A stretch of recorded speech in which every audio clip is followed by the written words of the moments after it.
Hello everybody, I'm tired from work and I got a rough night ahead of me, lots to finish. I'm going to be running ragged all weekend long. Also have Sunday evening out with party activities, so lots coming up, lots to do, but we're going to have this talk. We're going to have this talk for each and every one of you who still don't get it, which is 99% of Canadians and First Nations people. We're going to go through it right now. I see people are starting to log on. So here's the score, everybody. I mean, people who follow me generally get it, but all the new followers don't, and I see it in the comments. I've told you all time and time again, the United Nations Security Council creates all international law. As long as they don't veto anything, can be presented by the General Assembly, as long as not one of the five veto, they all accept it, it becomes international law. Now, they also create things on their own, like the ordering that this is a pandemic, based on, are you ready? An organization called the WHO, who isn't even in the UN, they're not even one of the six principal organs. They're a third-tier organization, okay? They've been vetoed before, too. But based on the WHO, the entirety of P5, all five, came together on the basis that the pandemic was going to have a 3 to 5% mortality rate. That's the decision they made in early 2020.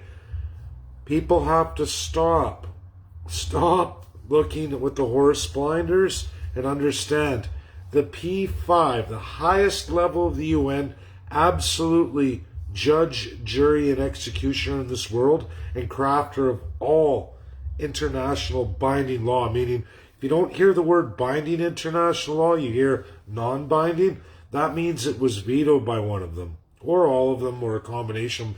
Doesn't matter. It only takes one to say no, and the whole world, it's non-binding, meaning you can't use it as international law.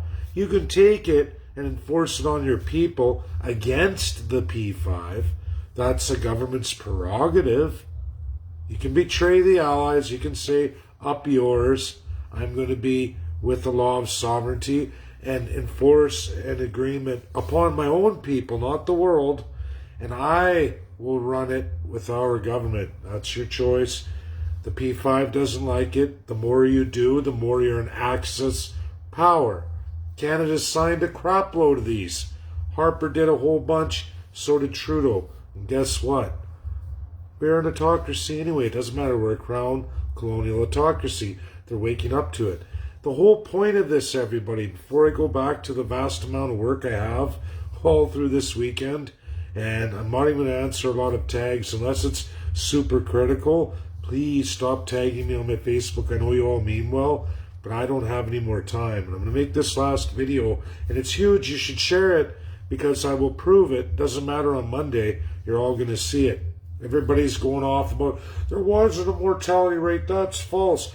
It was pegged by the WHO in early 2020, and the P5 ruled based on a mortality rate of 3 to 5%.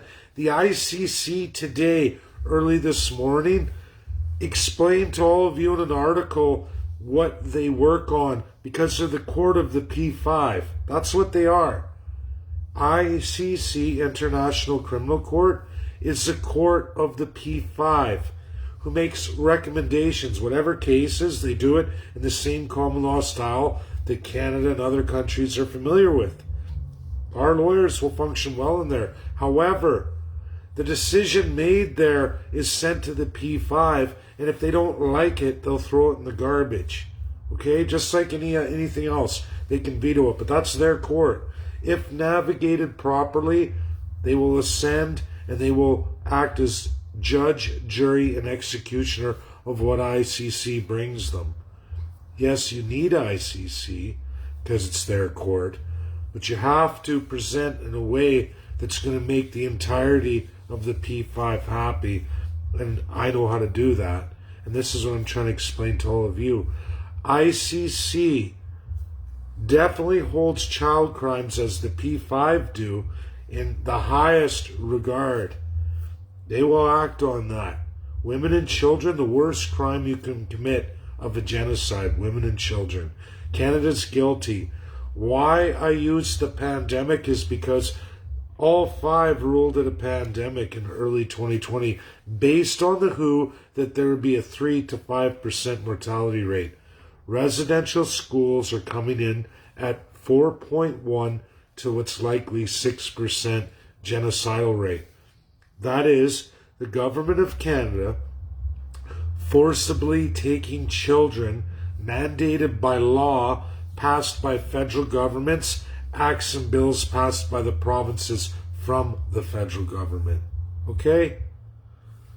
They're going to look at that. The fact that they just voted for a pandemic that had a likelihood from the WHO at the time of 3 to 5% mortality rate. That didn't happen. We all know that. So do they, by the way. They created vaccines. They did a whole bunch of stuff. They did a whole bunch of stuff in the name of the WHO, who isn't even binding to the UNSC, World Health Organization, which is not an organ. They're a low tier. They're actually a third tier UN organization. And you've already seen some of the P5 be angry with the WHO. Okay? But the point is the P5 acted on 3 to 5%. Now, on Genocide for Canada, a non-P5 member, a UN General Assembly state, who isn't even a member on the United Nations Security Council anymore, hasn't been since Stephen Harper got us kicked off, and Justin Trudeau couldn't even win a vote anywhere close to getting in. That's reality. Canada is a loser country in this world now. I'm sorry to tell you all this, everybody, but you have to get this message out to people, and you have to get it out right. And vaccine people, lockdown people, there is no ICC for your lockdowns, all that. I can't get any kind of justice in this world, and any lawyer telling you they can is lying to you, and they're robbing you. But what I can do is end the colonial crown system of Canada, which is going to be on the radar of this case of residential schools and genocide. Absolutely.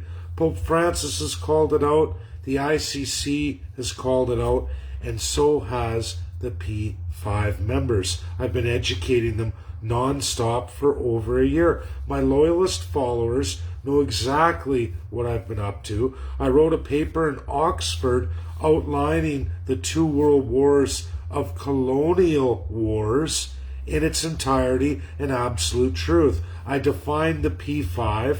It's a great read if you have a chance to read it. It went to Oxford. It was put in for vote. I lost. However, the paper was presented to all the faculty of laws, and they all got to vote on it. And it still went out anyway. It went through communist China. I even had one of their top academics take a portion of my paper on China and Africa, where the Communist Party of China invited me to the Communist Party of China's China-Africa Symposium with all the participating African nations. I was held there. I'm right in the window for 3/4 of it until I had to go private because I was at work. All my friends at work at the nuke plant, my fellow tradespeople, all got to wave and see the Communist Party of China front and center stage, as well as 4 nations of Africa and their top academics. That's reality, everybody. I don't care what anyone believes. This is logged with the P5. My letters are logged with the P5. Kelly Knight Craft is my friend on Facebook as well as follows me on Twitter. I get all her stuff. She's given me all kinds of breaking news stories that have allowed me to topple CNN several times. Stuff I was first on. I've even beat the new UNSC rep for USA on publications. That's truthful. And anyone who was around at that time watched it. I called the Supreme Court of USA's judgment on absolutely the Supreme Court case on voter fraud. I knew exactly how they were going to rule. I know the state powers. I know the Constitution of the United States, as well as each and every 50 states regional constitution. I know the division of powers of the USA, as well as I know the division of powers of Russia and absolutely Canada. I've mastered international law, whether people like that or not. I've been fast-tracked by the best top registered writers of constitutionalism in the entire world, even by published Russian standards. All of them, all of them. I've been to the P5 lots of times. This is no different. They all know exactly who I am, and that's reality. I've been very active with it, and I've been very active in the world's academic community. Extremely active for 2 straight years solid, full time. Week after week, I do 2 to 3 of these. This last 2 weeks has been extremely quiet for me because it's been focused extremely hard on the children's genocide and bringing as many First Nations and Canadians on board, which I have a tremendous amount more. I have a president of an Indigenous group here. I've completed all of Canada now. I have a ton of Indigenous groups going out to that letter. Like I said, it's a busy, busy weekend. But everybody, the UNSC P5 are the bosses of ICC. That's their court. I just need to win the P5 and keep the narrative happy for Karim Khan going forward. I'm going to work for free for him. That's reality. I'm going to do that. I've already been received, regardless of what happens at the church or not. To me, it doesn't look good with the church right now. I don't know. We'll see with the limited amount of archbishops and bishops I have. You're all going to see that presentation. But here we are. I've still not got one call back from the Canadian Council of Bishops. They haven't bothered. Not one, which I left 20 messages with 20 different individuals of that council. And not one word. And now they're saying, this is from their publication, that they are going with an Indigenous group to go see Pope Francis. Now, which Indigenous group? Was that a whole bunch of Catholic-raised Indigenous programmed in the Catholic Church? Canadian First Nations know exactly what I'm talking about when I say that, just as the African Americans know what I'm talking about. It's exactly Crown Sworn First Nations, or the equivalent of the American slave trade time and slavery, the house slave, the one who loved the master, right?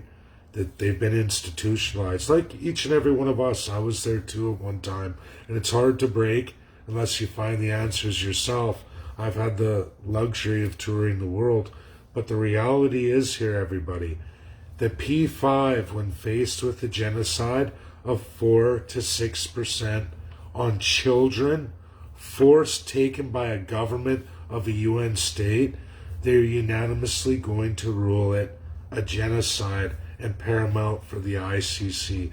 This is what I'm going for on the 28th, 8 a.m. As I do for all the loyalist followers to know, I've done this several times, all the way to 2 Christmases ago was the first time, and since then I've done more. I announced this Christmas when I sent mine out, and I was called a rogue regime by none other than Donald Trump after he pulled Kelly Craft and threw his sub in for Biden. While he was president, he did that. And they called me a rogue regime to the whole assembly. That's what the United States said. A stand-in representative. Kelly held my letter, but he pulled her and sent her on a mission to none other than Israel. So she wasn't able to. When she was fired, the day she was fired, the day she friended me, the day she followed me on Twitter. She had gotten all my letters, but she is not the President of the United States. She was the most powerful person at the time for several years in international law for the United States of America. And Kelly read all my stuff, and we're friends to this day.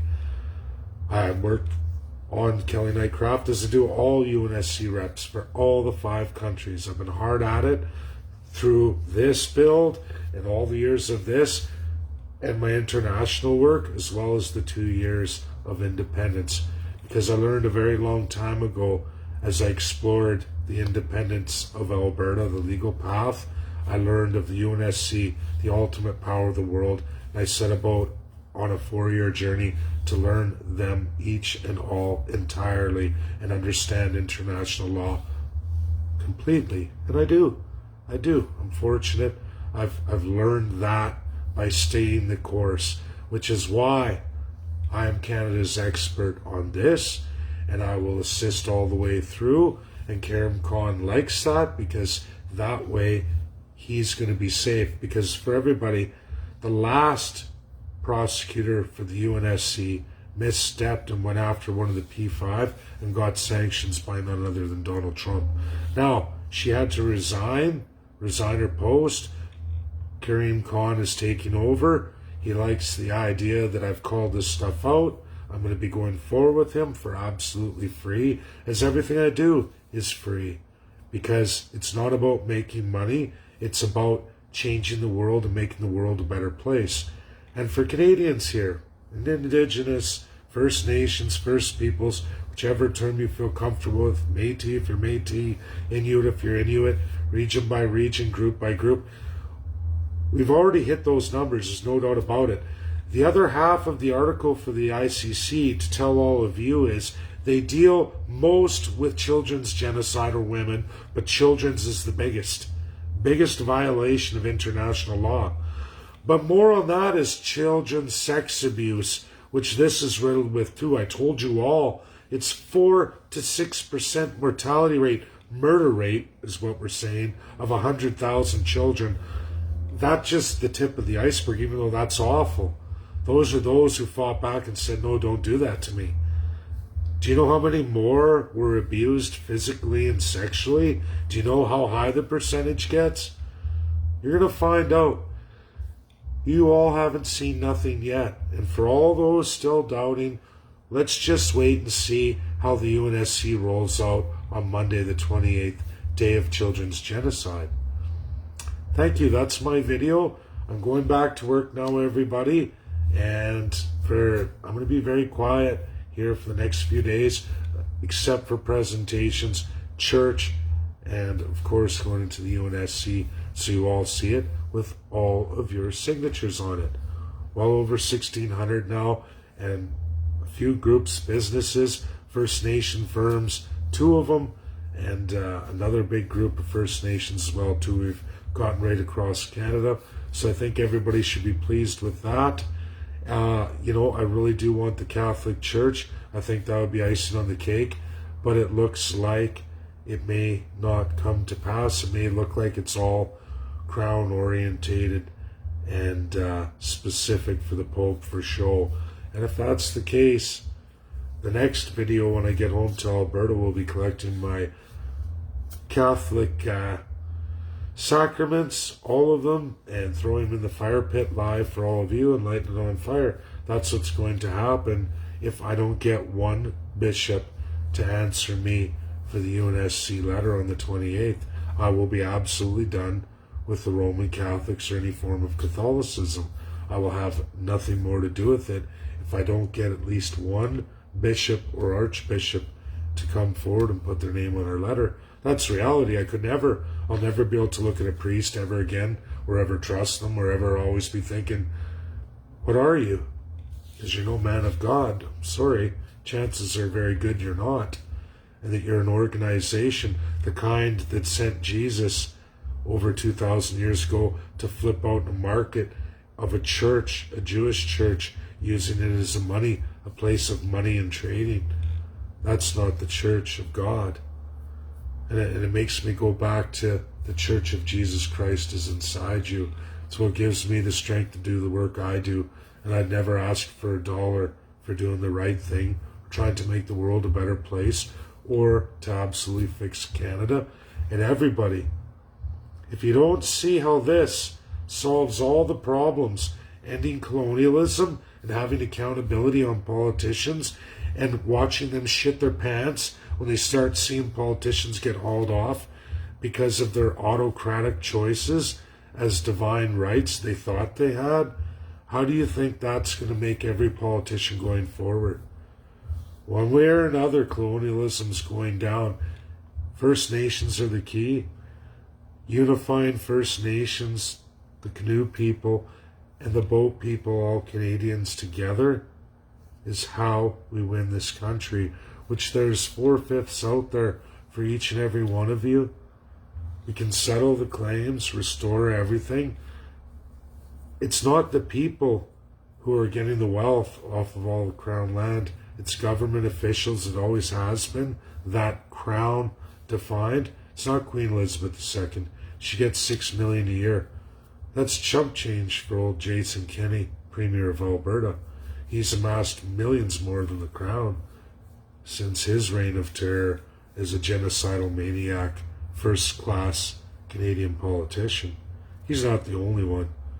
They've been going like this for decades and decades, off the backs of taxpayers. These kings, whether provincially or federally, Prime Minister and his goon squad of pure autocrats, they get rich, all their buddies get rich, absolutely on the expense of each and every one of you. Every time it only gets worse and worse. When's Canada going to wake up? You're just like the former Soviet Union. We're a great country. All kinds of countries got problems. No, you got a propaganda machine media that tells you your country is great and the world's bad and you're great, even though when you go to the world stage you find out Canada's leading in NWO. You just look at the amount of UN non-binding agreements Canada's endorsed, the 40 Cities Initiative, which is all on stolen land, not like the rest of these world countries. These countries are all intact. Canada's only got 11% for private property and 8% for the First Peoples of Canada, and that's not evenly either. If you're red, the purer your red blood, if you're a red-blooded Indian, Canadian, too much red in your blood, and guess what? You get the least amount of anybody. More worse than a third-class system in this first, second, third-class system. You're under the third class just because you are First Nations, and the more red in your blood, the worse you get it. And they've paid off with the French narrative, another colonial narrative, ruled illegal in this world. The P5 are going to be looking at this hard. That's reality. And again, they ruled a pandemic on the assumption from WHO there was going to be a 3 to 5% mortality rate. In Canada, residential schools, children's genocide, 4.1 to 6% mortality rate murdered. That's after being forcibly taken by government mandate in the name of Queen Elizabeth II, but actually by the colonial autocratic powers of government. They kept us going for many, many decades, and they've swept it under the rug for many decades after that. Just like they sweep everything and they lie, cheat, steal, lie. This was outlawed worldwide, World War II, and said never again. And Canada has continued on, long past King George VI, and now the P5 are going to be shining a big spotlight, who have the power to do anything they want to Canada. Sanctions, embargoes, military intervention, and including execution. You just watch the ICC. There's too many doubters and too many institutionalized Canadian citizens and Indigenous. I also saw the YouTube video. Thank you, Tina Maravich. I saw that yesterday on exactly what's been educated to all the First Nations, what lies they've been sold by even their own people through the Crown. We need big lawyers. We need to go to the ICJ. Oh, this is how it works. That's how it works. I watched that video that's presented over and over about sovereignty, except for that's a big, fat lie as well, too. And it's been propagated by Indigenous through the Crown to all the Indigenous as well, too. Lies upon lies upon lies. All of these things are going to go forward with Karen Khan and the ICC, so they know exactly the animal they're dealing with called Canada as they go through this investigation. To me, it seems that the church is going to try and hide in that narrative too and take the institutionalized Indigenous. those who believe in the Catholic Church and Jesus so much, wearing the cross, have lost their entire status, basically, because they're programmed and they think they're going to pull a fast one. Well, if that's the case, they're sorely mistaken. Thanks, everybody. It's a huge video. Share it. Last one I'm going to do for a while. I'm tired and I still have a monumental amount of work to do. Bye now.